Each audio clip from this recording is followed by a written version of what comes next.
Long ago, when Ebukwala was still young and its people feared the anger of the earth, the village elders made a pact.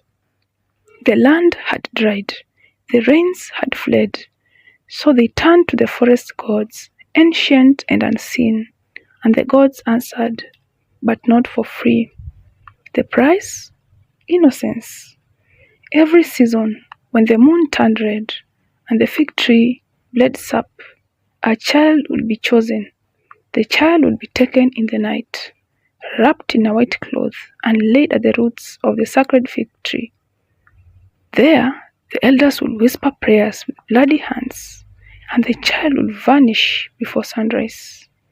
Some people said that the children were devoured by the spirits. Others said they were simply left to die, but the truth was darker. They were silenced, their souls swallowed, never laid to rest. Generations passed.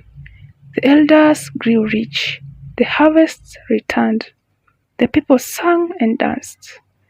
But beneath their feet, the earth wept.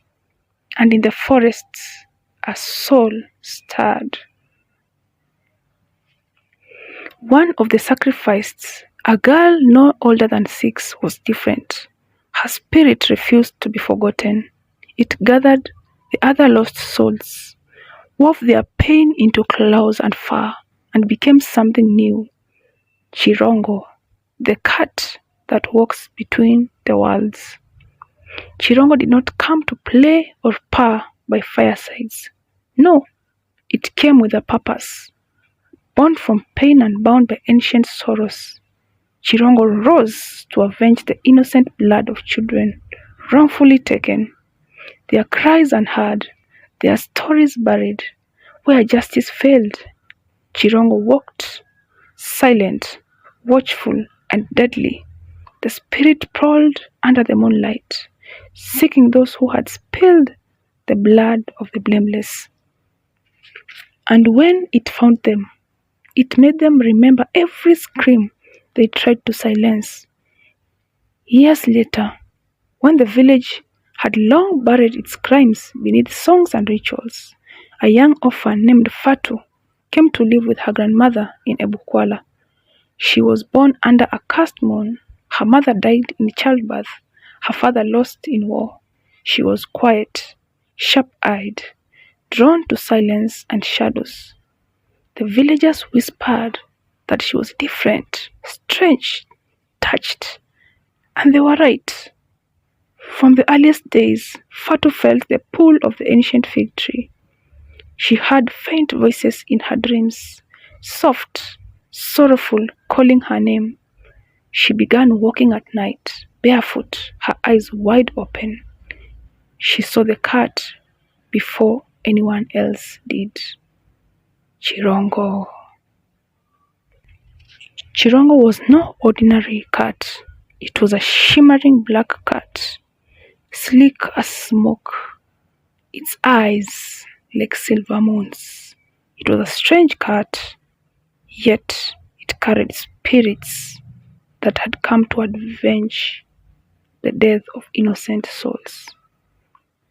On the night of her 13th year, Fatu stood beneath the tree where hundreds of children had been offered to the gods.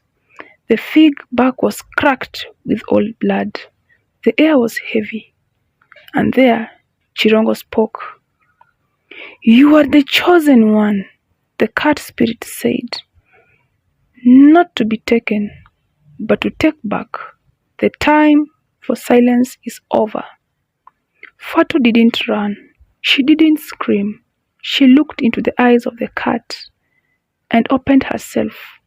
In a gust of wind and light, Chirongo entered her. Her back arched, her eyes glowed, and in her chest 100 hearts cried out as one. From that night, Fatu was never the same. Her skin seemed to shiver in the moonlight. Her voice echoed with layers, hers and those of the children within. She moved like a shadow, her steps unheard, her presence undeniable. Elders who once ruled with pride now tremble at the sound of her name. One by one, their secrets unraveled. Crops rotted. Cows refused to give milk. Snakes nested in the homes of the guilty. Fatu visited the elders in the night. She placed bones at their doors, tiny bones, polished by time. She spoke names no one had dared utter in decades. And as the village fell into chaos, the people began to remember, to fear, to repent. From the moment Chirongo's spirits entered her, Fatu became the living vessel of the forgotten souls. She no longer walked, she glided. The earth beneath her feet grew cold. Where she stepped, insects stilled, and the night sounds paused. Her vengeance was not loud, it was precise. The village's once bountiful fields began to fail. The maize wilted. The banana leaves dropped blackened fruit. At first, people blamed bad omen, but the elders knew. They saw Fatu in the fields at dawn, her cloak fluttering like wings, her hands brushing the soil. She wasn't poisoning the land, she was waking it. The earth remembered the blood it drank, and now it refused to feed those who had fed it, children. One night, Fatu appeared in the village square, standing silently in the moonlight. In her hand, she held a string of bones, tiny knuckle bones from the sacrificed. Without a word, she began naming names.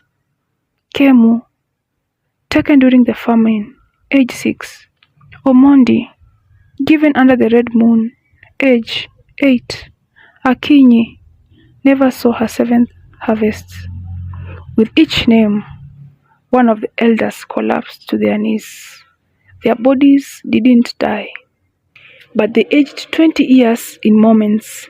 Their backs bent, their eyes grew cloudy, their breath ragged. The weight of their sins was now written on their flesh. At night, the remaining elders began to scream in their hearts. They saw visions, dreams not their own, of children tied at that sacred fig tree, their mouths open in silent screams. They saw their own faces as the executioners. They felt the cold hands of the dead on their chests. They woke up, soaked in sweat, clawing at their hearts, coughing up fig leaves and dirt. And standing in the corner of the room, they'd sometimes see her, Fatu, watching, saying nothing, letting the past do the speaking.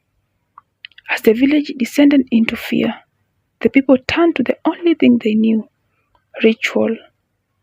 The elders prepared a new sacrifice, hoping to appease the gods again. They chose a child, just like before. But as they approached the sacred fig, the earth trembled, the trees leaned in, and Fatu appeared. The winds howled. The cat spirit Chirongo emerged beside her in glowing form. And then the roots of the fig tree came alive, coiling around the elders' legs like serpents. You fed the gods with innocence, Fatu said, her voice layered with hundreds. Now, let the gods feast on your guilt. The roots pulled the elders down, not into death, but into the soil, to live trapped and buried, their spirits forced to nourish the land they once corrupted. With the elders gone, Fatu returned to the fig tree now, cleansed in blood and justice. She placed the knuckle bones in a circle and whispered the names of every child lost. One by one, their spirits appeared around her, no longer weeping, but smiling. They were free, and the children slowly faded into the mists, their souls lifted up in the stars above the hills. Fatu was never seen again, but the fig tree flourished like never before, blooming even in drought, its roots calm. Travelers say a soft silver mist lingers around it, and sometimes they see a young girl with silver eyes, walking with a black cat at her side. If your heart is clean, she'll pass by you, If not, she'll know. Fatu, now both girl and spirit, disappeared into the forests one day. Some say she became a tree. Others say she awaits in the shadows, still guided by the children's voices. What is known is this: on moonlight night, when the wind carries the scent of fig tree leaves, a black cat walks the village paths, and if you look into the eyes, you may see her, the girl who became justice. And still, her voice whispers, I did not come to take, I came to return what was stolen. Thanks for watching. Please remember to like, share and subscribe. Until next time, bye.